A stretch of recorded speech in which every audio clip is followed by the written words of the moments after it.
She met him on a high-speed train in first class, sitting in adjacent seats. It was her first time in first class. The seats were wider than in second class, and there were footrests very fancy. She truly liked her current company. Wealthy, famous, and even new employees like her could travel in first class. It was a privilege she wouldn't have even dreamed of a year ago, when she had just graduated. As soon as she stepped into the carriage, she felt different.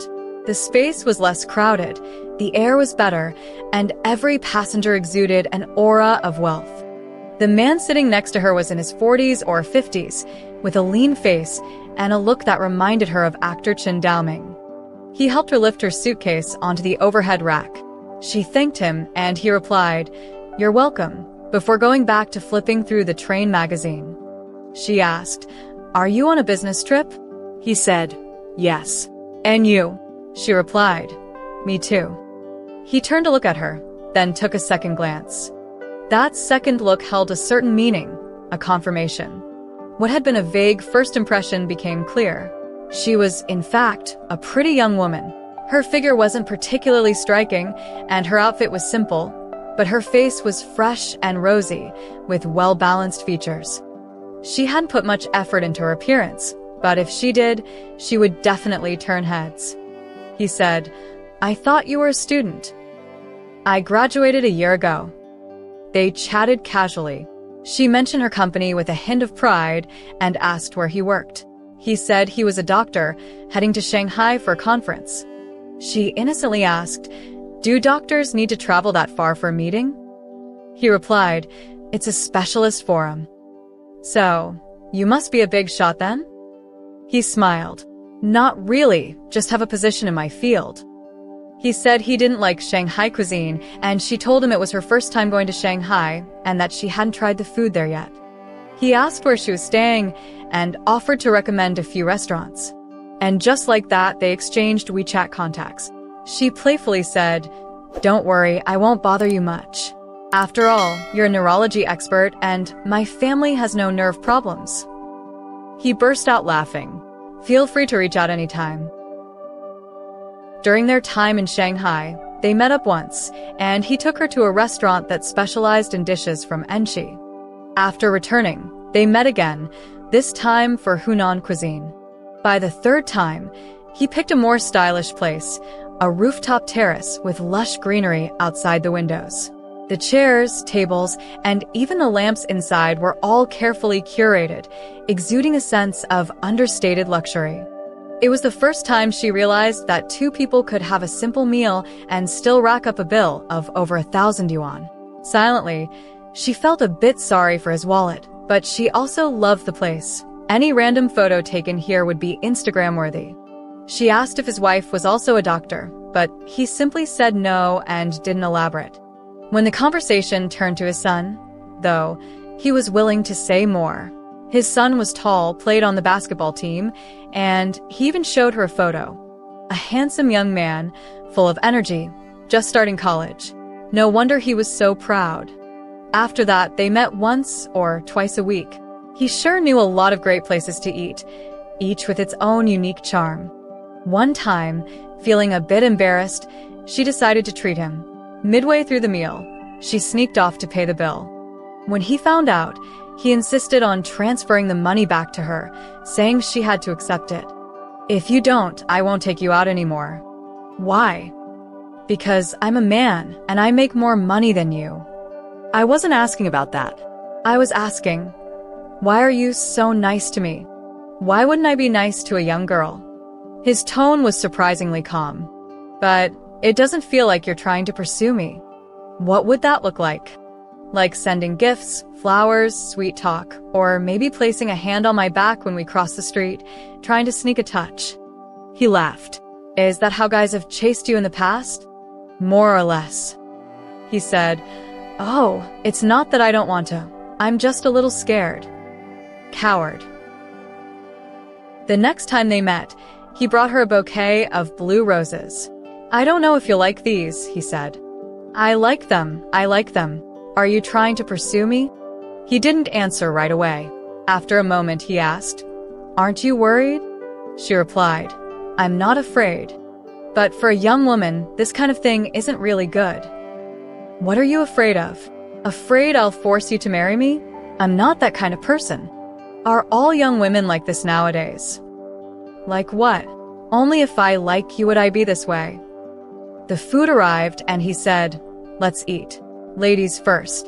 When he noticed her hair moving, he quietly called over the server, "Could you adjust the air vent? It's blowing right on her." The server went to adjust the air conditioning, and she chuckled. He asked why she was laughing. "I'm laughing because the person I like also likes me." He didn't deny it, only encouraged her to eat more. As she ate with gusto, she casually mentioned that she had a special gift. She never gained weight, no matter how much she ate. "Is that genetic? How's your parents' health?" he asked. "They're fine, except my dad has a bit of fatty liver. You should make sure he gets regular checkups and avoid buying health supplements from outside sources." "Don't worry. We're too poor to afford any of those." He nodded. "All right, but if anything happens at home, let me know." After dinner, he suggested they browse around a mall, and he took her to a jewelry store, telling her to pick a gift for herself. She teased him. "Anything I want. As long as it's not gold bars. I'm not sure my credit card could handle that." With a playful grin, she wandered around the counter with her hands behind her back, pretending to be interested in this and that, asking the sales assistant to take out various items for her to try on, all while gauging his reaction. But he didn't react at all. In the end, she picked out a small zodiac pendant, something so tiny it was almost cute. It was strange. In the past, whenever she entered such expensive stores, she would feel self-conscious, afraid to try anything for fear of troubling the sales staff. But today, she was full of confidence, boldly trying on items worth thousands and ending up buying something for only a few hundred. She had stopped caring about what others thought, and she liked this version of herself. When they finally slept together, he seemed a bit restrained. Afterward, he asked her sheepishly, "Was I bad at it? How do you even tell good from bad? Did you feel comfortable? Just holding you feels comfortable enough." He pulled her into his arms. With her face upturned, she said, "I like you, the kind of liking where I want nothing from you." "I know, that's why I'm so touched." "Is it only touching?" "There's some liking too. If a street vendor anti-liked me, I certainly wouldn't be touched." "Then you have to keep me in your heart for 10, 20, 30 years. Every time you think of me, you have to feel happy." "All right." After holding her for a while, he added, "If you ever encounter difficulties or need anything, you must tell me." "No, I won't trouble you." "Sometimes trouble strengthens a relationship. I need you to trouble me." "No. I want you to remember me in the years to come as the simple relationship you once had. So simple that there was nothing but affection." "You're such a child," he said, tightening his embrace. The days she spent with him were filled with happiness. Listening to him talk, watching him smile, and smelling the scent of his clothes all made her feel content. Sometimes, a small sense of shame about being the other woman would creep in. It wasn't exactly a relationship she could flaunt openly. But she convinced herself that as long as she didn't think about it, everything would be fine. At least when he was with her, he was completely hers. Late that summer, while they were having dinner, he received a call and mentioned that his son would be coming by soon.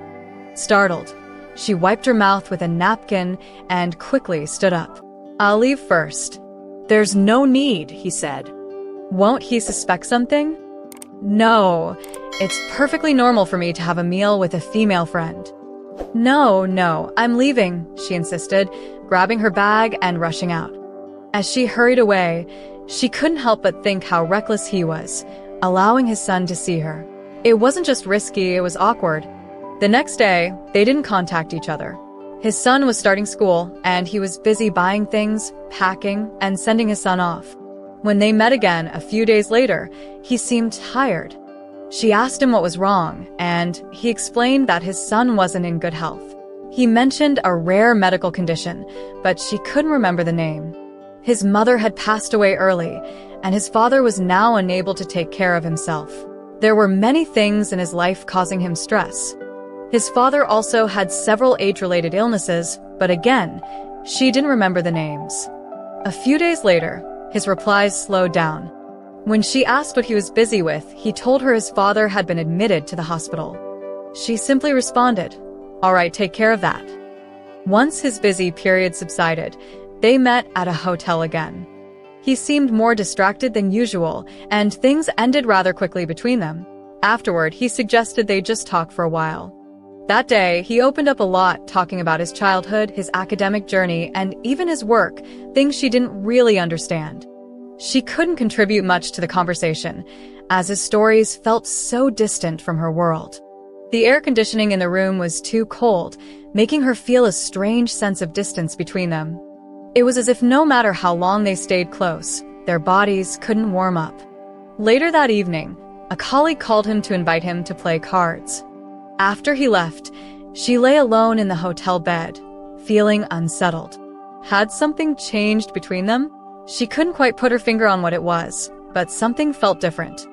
For a man, wasn't having a place of warmth and affection like this enough? Yet she could clearly sense that she wasn't as alluring to him as before.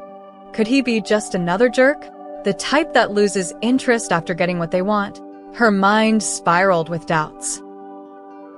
He suggested they break up. It was both expected and unexpected.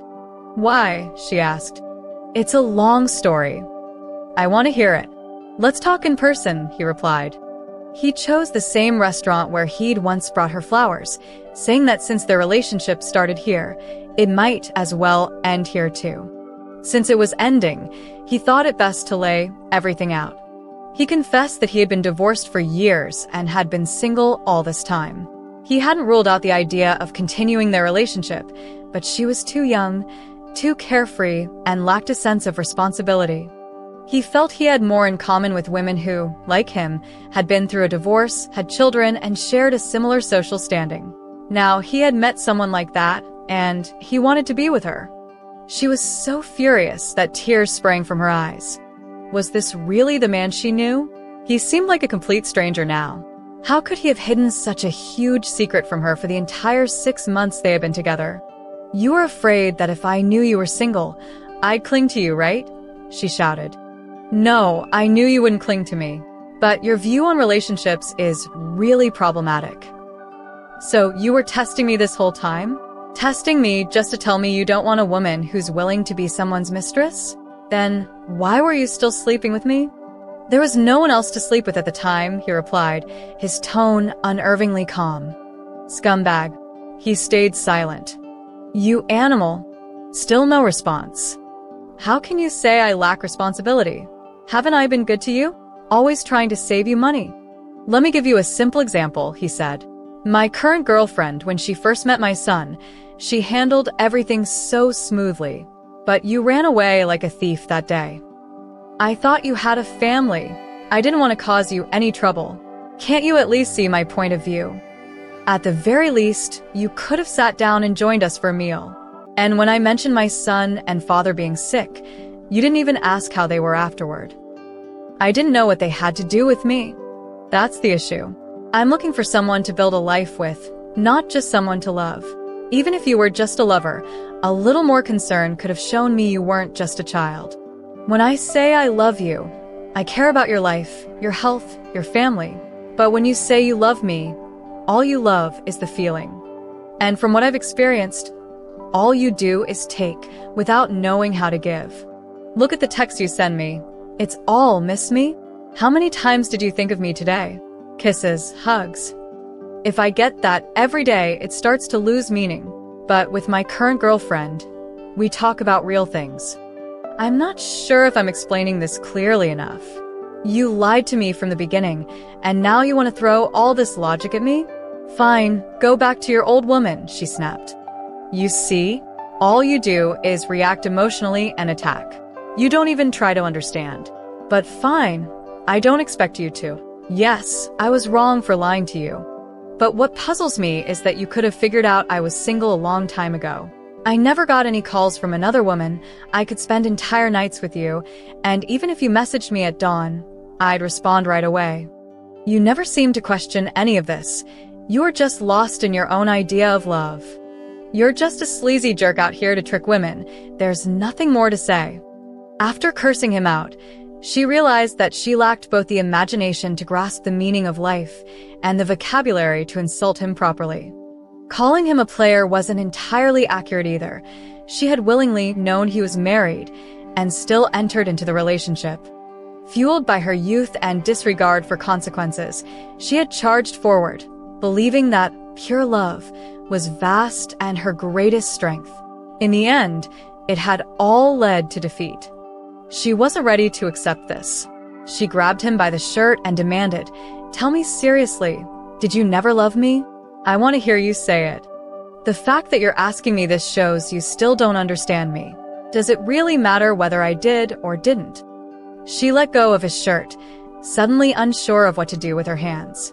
"Fine, fine," she muttered. She slung her bag over her shoulder and walked away without looking back.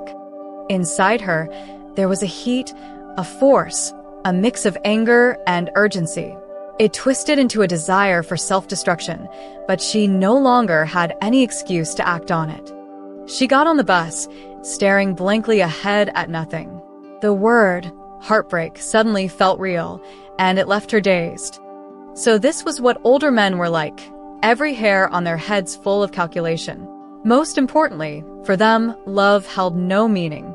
How could something so important be meaningless? Her gaze hardened as she sank further into her own thoughts. She knew it would take a long time to get over this, and maybe one day she'd understand him. But more likely, by then, she'd have long forgotten.